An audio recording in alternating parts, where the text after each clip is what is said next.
Suv ichaman deb men qaranglar, bir pol pis odamman. Yana o'zi bu videoni qilishimdan maqsad sizlarning fikringlarni bilmoqchiman. Telefonimni jirjatilimni ko'rsatib qo'yaman sizlarga. Amerikani tabiati akalar. Ya'ni meni uyim bo'lsa, uyim orqasi qaranglar, go'zalligini shu bitta yaxshi qiz bo'lsa-yu, kelin bola maza qilib oq qushlarga o'xshab mana qilib billa sakrab yursanglar. Akalar, shu videoni tag yoziladigan hamma kommentariyalarni o'qiyman, faqatgina qalbingizlarda, yuragingizlarda nimani his qilgan bo'lsanglar, o'sha narsani yozinglar. Sababi men qisqa qilib bo'lsa ham o'zimni shu hissiyotlarimni aytishga harakat qilaman. Instagramga kirishni boshlaganimga 2 yil bo'ldi plus minus va nima o'zgarishlar bo'lyapti o'zimda.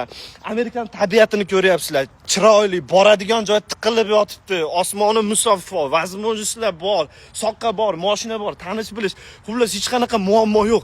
Lekin Instagramdagi reelslarni ko'rib o'zimni shunaqangi yolg'iz his qilyapman, onasini emsan. Ayniqsa shu oxirgi 2 oyda ichida bu hissiyotim juda ham kuchayib ketdi.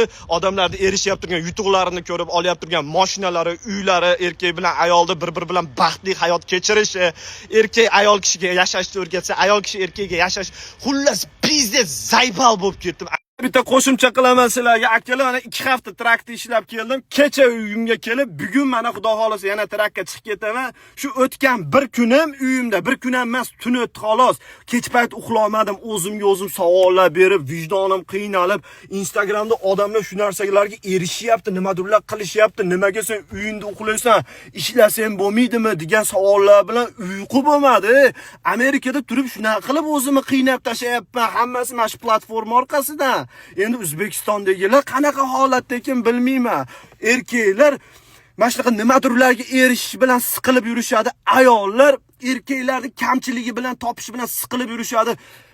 Bitta menda shunaqa vaziyatmi? Ko'zi ochilib Instagramga chetdan qarab zaybal bo'lish bitta mendami yo sizlarda ham bo'lyaptimi akalar?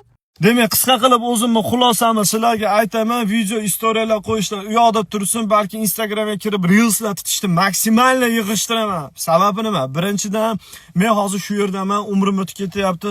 Ota-onam tirik, hech kimni bog'lab qo'ygani yo'q. Momentda yashashim kerak, foydalanishim kerak. Instagram olamida yurishim kerak emas. Hamma narsa atrofimda bo'lyap turgan narsalarni unutib. Ikkinchidan, Instagramda orqasidan nafrat kuchayib ketyapti. O'zim ham shu narsani sezyapman. Ya'ni ayollarga bo'lgan nafrat, to'g'risini aytish kerak. Ayollarda esa erkaklarga bo'lgan nafrat kuchayapti. Har xil gandonlar kirib shu bir-biriga nafratni kuchaytiradigan videolar ishlashyapti.